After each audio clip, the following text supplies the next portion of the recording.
Salvador Freixedo nació el 18 de abril de 1923 en Carballino y nos dejó el 25 de octubre del 2019.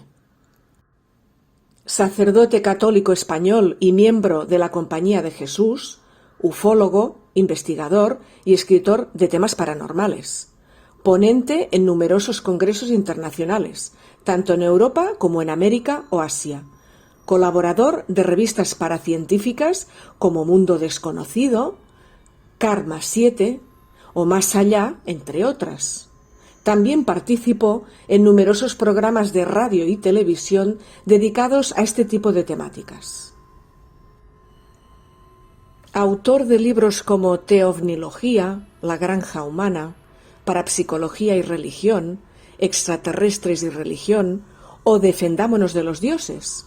Este último libro es el que he tenido ocasión de leer recientemente y por el cual considero interesante mencionar las teorías e impresiones expuestas por el escritor. Defendámonos de los dioses. ¿Podría ser que los dioses que nos presentan las religiones fuesen unos embaucadores? ¿Y que los tripulantes de los ovnis tampoco fueran lo que parecen ser, como por ejemplo unos seres de otros planetas que vienen al nuestro por las noches a recoger muestras?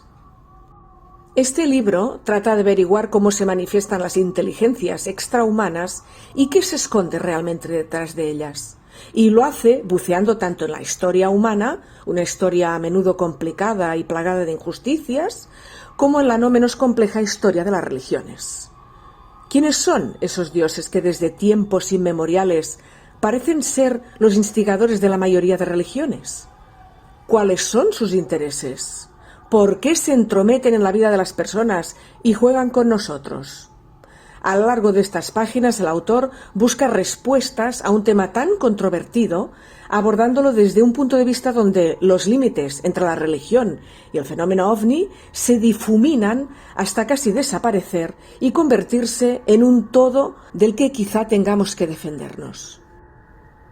¿Pero de verdad se manifiestan? Porque la pregunta que más frecuentemente se escucha es ¿por qué no se manifiestan?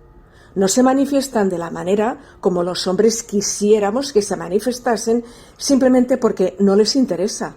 Se manifiestan, en cambio, de otras sutiles maneras con las que, por una parte, consiguen lo que quieren de nosotros y, por otra, nos permiten seguir pensando que nosotros somos los reyes del planeta. ¿Cuáles son sus maneras de manifestarse? Lo hacen directamente de dos maneras muy diferentes. Se manifiestan públicamente a pueblos enteros o a grupos más o menos numerosos de seres humanos y se manifiestan privada e íntimamente a determinados individuos, causando en ellos un gran impacto psíquico y haciendo normalmente que sus vidas cambien por completo desde el momento en que tiene lugar la manifestación o el encuentro con el Dios.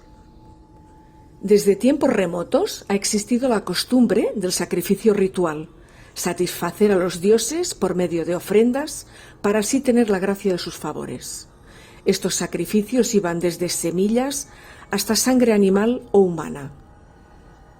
La sangre en particular siempre ha tenido cierto cariz místico y religioso, una áurea sagrada difícil de ignorar, un canal directo de comunicación con divinidades y fuerzas más allá del plano terrenal.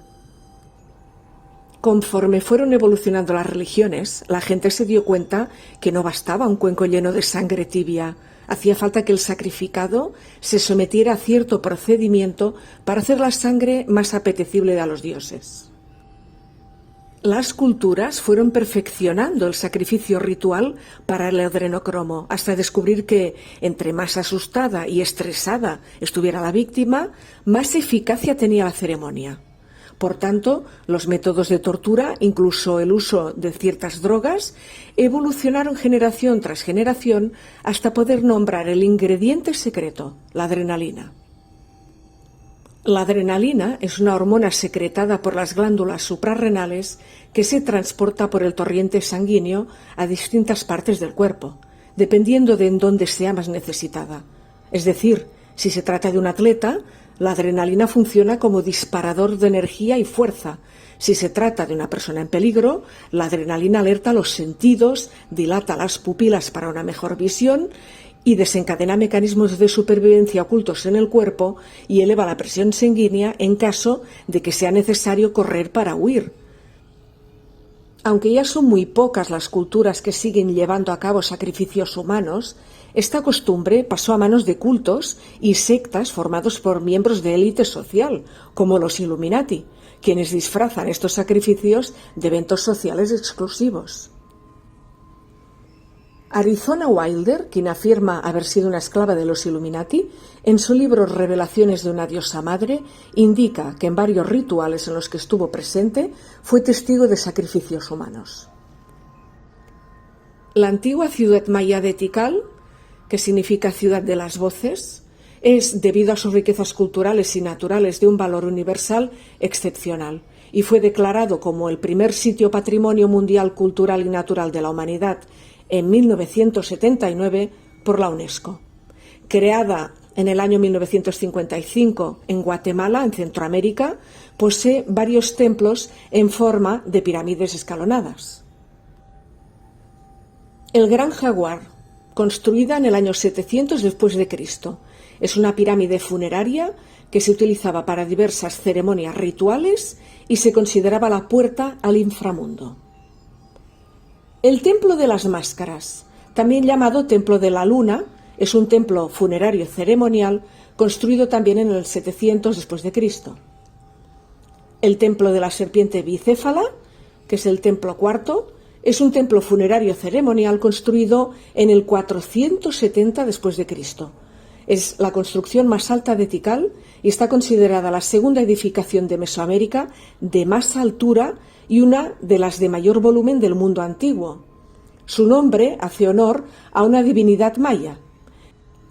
Todas estas construcciones fueron destinadas a rituales de sacrificios humanos, donde la tortura y el derramamiento de sangre eran ofrecidos a estos supuestos dioses. El autor del libro, pues, nos señala 8 reglas básicas a tener en cuenta a la hora de defendernos de estos supuestos dioses. La primera, no debemos trascender los límites de nuestro ambiente humano, o dicho en otras palabras, no debemos tratar de entrar en el terreno de ellos. Segunda, no entreguemos jamás nuestra mente a nadie. Tercera, no invoquemos a nadie, no llamemos a nadie para adorarlo, no nos postremos ante ningún dios persona, ni ante ningún dios cosa para rendirle culto o para celebrarle ritos. Cuarta, no le ofrezcamos nuestro dolor, no nos brindemos a sufrir, rechacemos el dolor por el dolor y no lo busquemos nunca. Quinta, prescindamos de dogmas y de ritos que pugnen contra la inteligencia y el sentido común. Dejemos de lado las creencias tradicionales que tienen que ver con el más allá y con la manera de concebir esta vida. Sexta, destraumeticémonos. Liberemos el alma de todos los miedos y de todas las angustias y de todas las deformaciones que las erróneas creencias cristianas nos han ido inculcando a lo largo de los siglos, a lo largo de nuestras vidas. Séptima, instituyamos un nuevo orden de valores. Organicemos nuevas prioridades en la vida, de acuerdo no con los deseos de ningún dios, sino con las necesidades del género humano. Y octava y última, y no por eso menos importante, tenemos que cambiar radicalmente nuestra idea de Dios.